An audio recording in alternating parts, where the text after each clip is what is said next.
Greetings from Bulgaria. I'm Vulk, and this is my unboxing, unusual unboxing, by the way, review, overview, and benchmark for GeForce GTX 980 Ti Super Jetstream from Palit. In this relatively long video, you will understand what are the plus sides for this video card, why is it cheaper than the others, and why did I choose this one. If you're expecting a professional benchmarking review, no, that's not gonna be the type of video you will see. Let's begin with an overview from the website. There are three versions that Palit is selling. The Super Jetstream is the best, the most overclocked one. It is the picture you're seeing here. It's kind of a buggy, or I don't know why it loads buggy for me.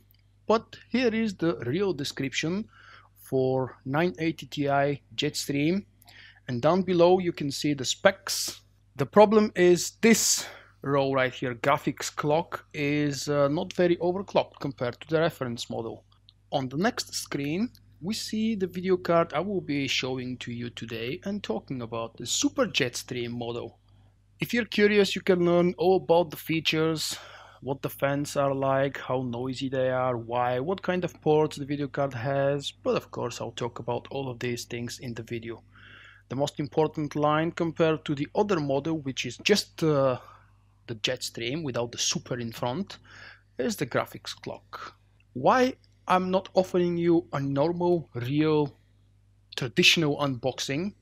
The main reason is because I don't have a high quality video recording device. That's why I'll be showing you pictures. In the first one you can see the huge box the card arrived from. By the way, I personally paid $914 US for it, but this includes import price and also delivery. I don't know how much exactly the card will be priced for Bulgaria or anywhere in the world. One thing is for sure, everything in the Europe and European Union is always more expensive than what you will see on American websites such as Newegg or Amazon.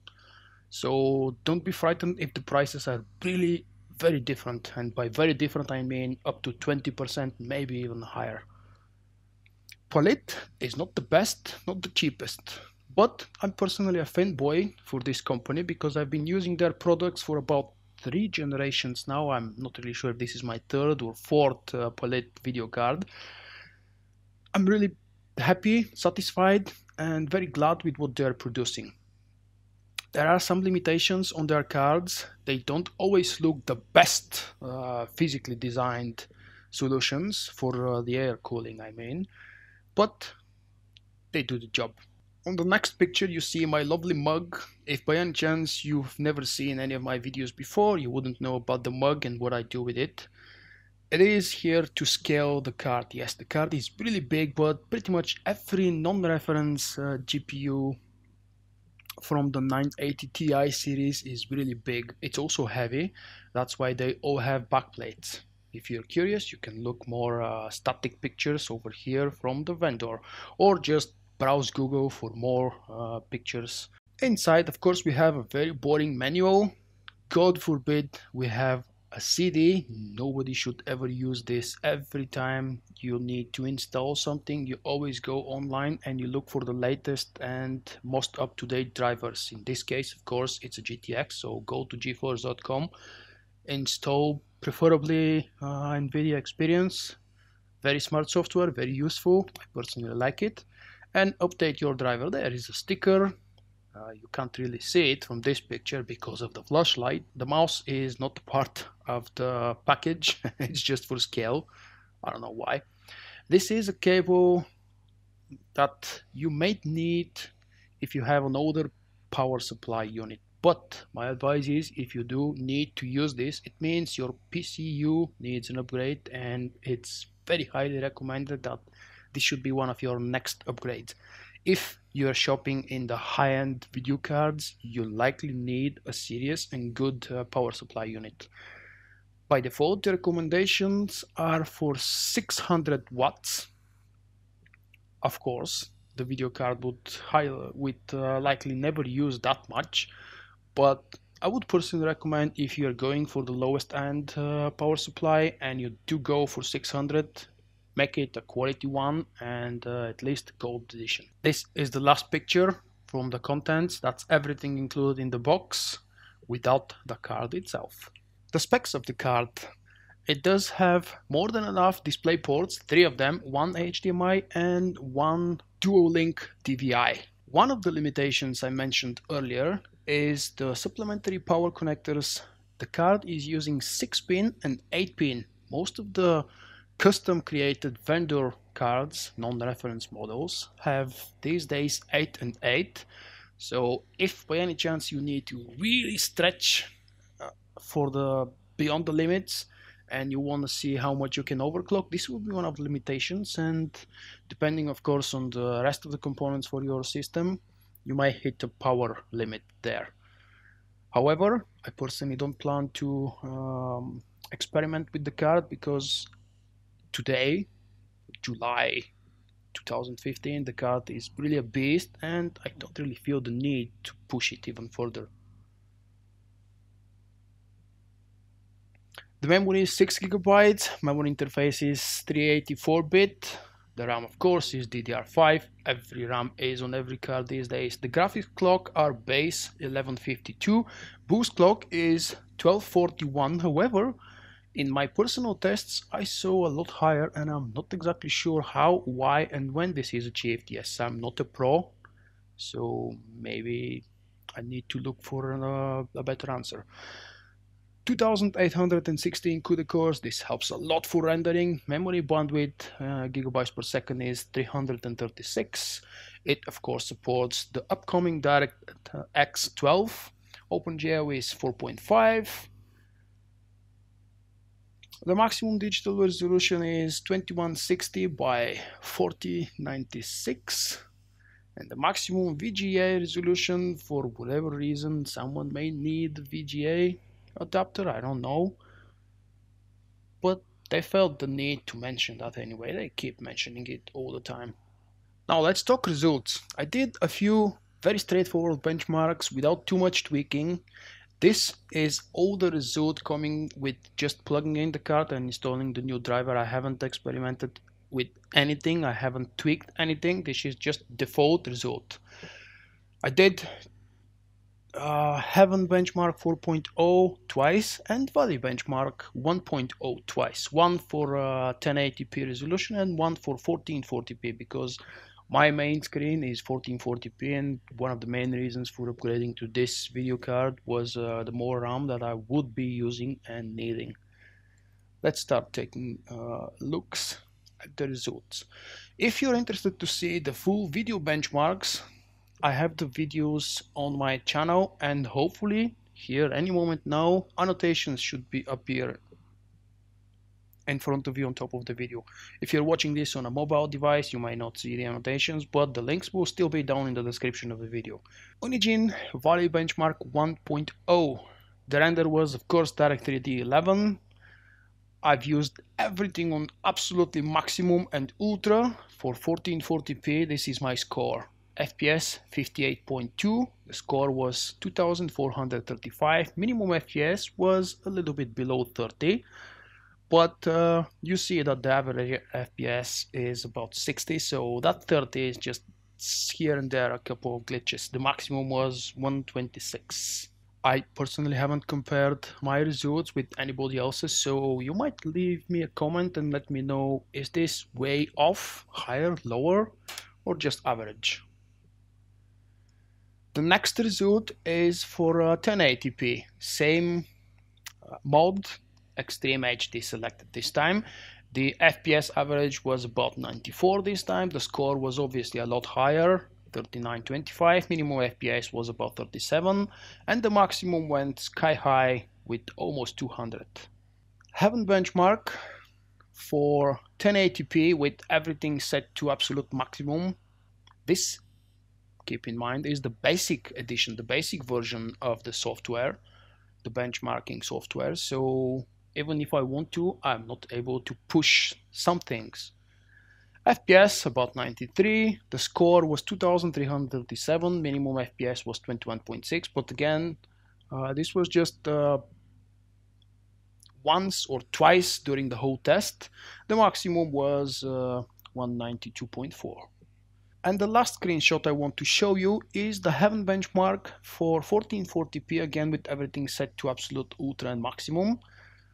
The result was average FPS about 57. The score was quite low, 1435. Minimum FPS was 8.4, but again this was just sporadically and not often happening.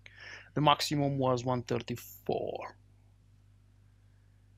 Gameplay wise, because I won't show you real gameplay here, I don't want to bore you to that, but I tested it with a couple of the a few of the games that I've been playing lately, so I could compare my old GPU. By the way, my old video card was a Palit 780 Jetstream, and I played a little bit of Dragon Age, Batman Arkham Origins, because I don't have the new Batman, plus it's so buggy on the PC port that you will never be able to tell if the card is bad or something else. By the way, this card, just like probably every high-end card these days, has the 0 decibel feature on the fans.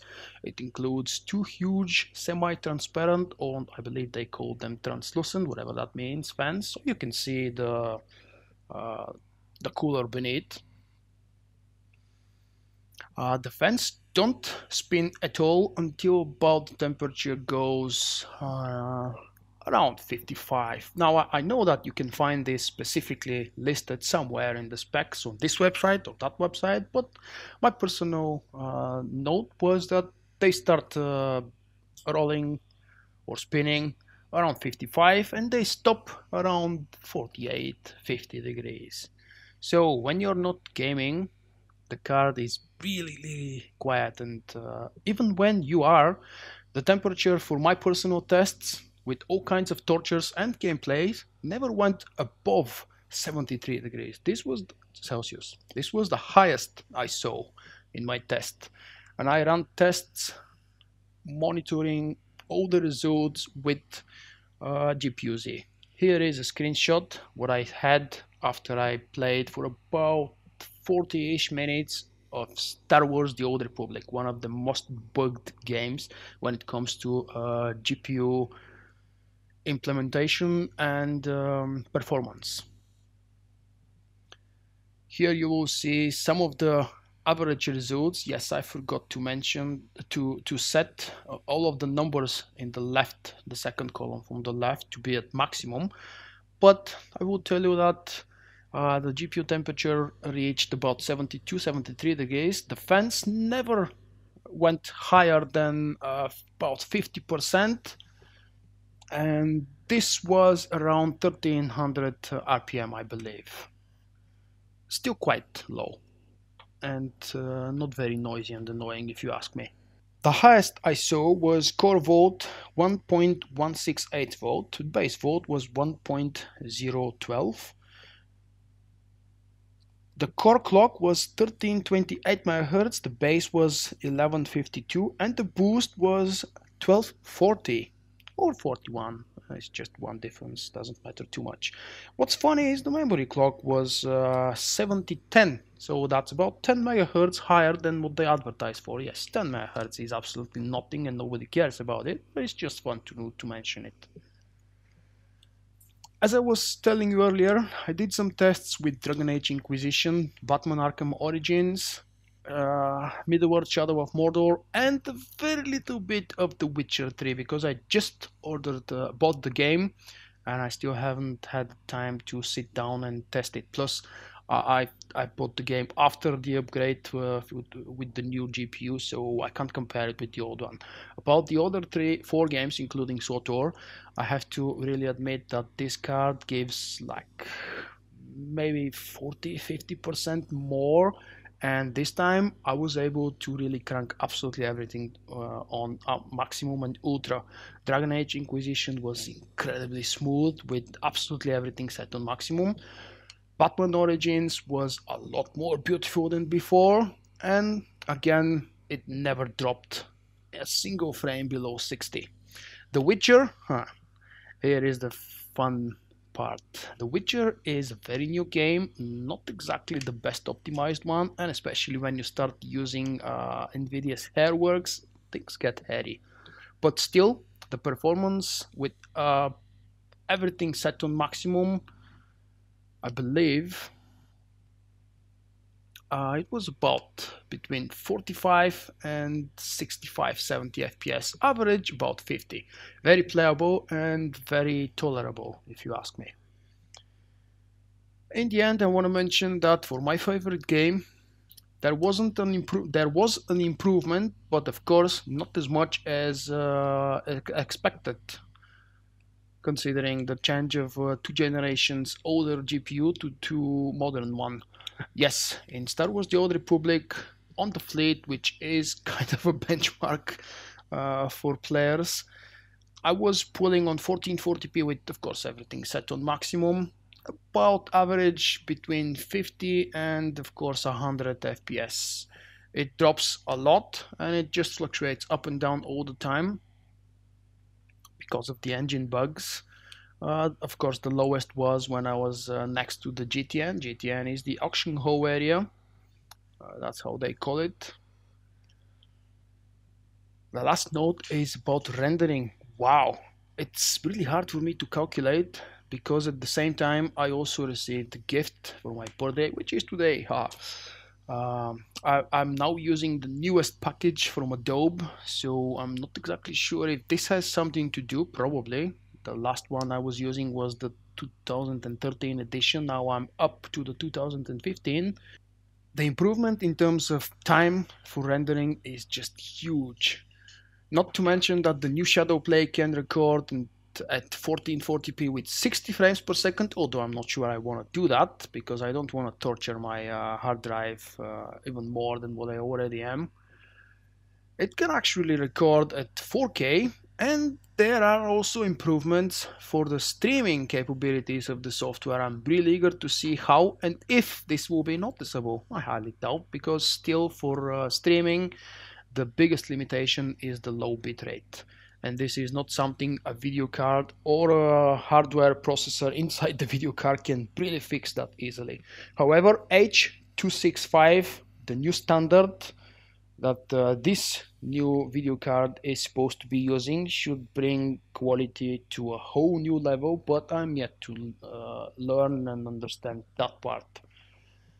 This was a kind of a messy overview and review, but I hope that it was useful to you. If by any chance you clicked this video, not because you know me from my Star Wars videos or my other gameplay videos on this channel, if you're browsing for a random video and you stood until the end, wow, I must have done something that deserved your attention. Thank you for staying. Thank you everybody for watching.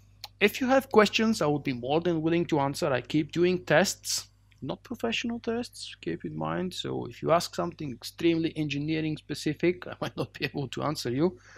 But I like to put my new hardware components whenever I buy them to thorough tests, and I do research a lot before I purchase it. I also research a lot after I purchase it, so I know my limits and I know what I can do and what I should not do.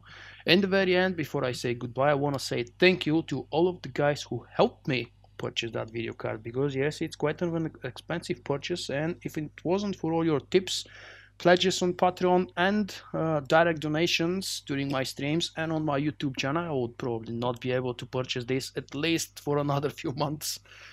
Thank you guys for your support.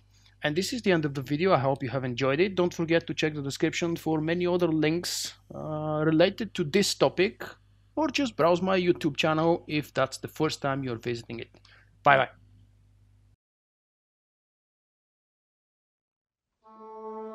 Remember, you can find me also on Twitch, Twitter and Facebook. For my non-Star Wars activities, I invite you to subscribe to my second YouTube channel.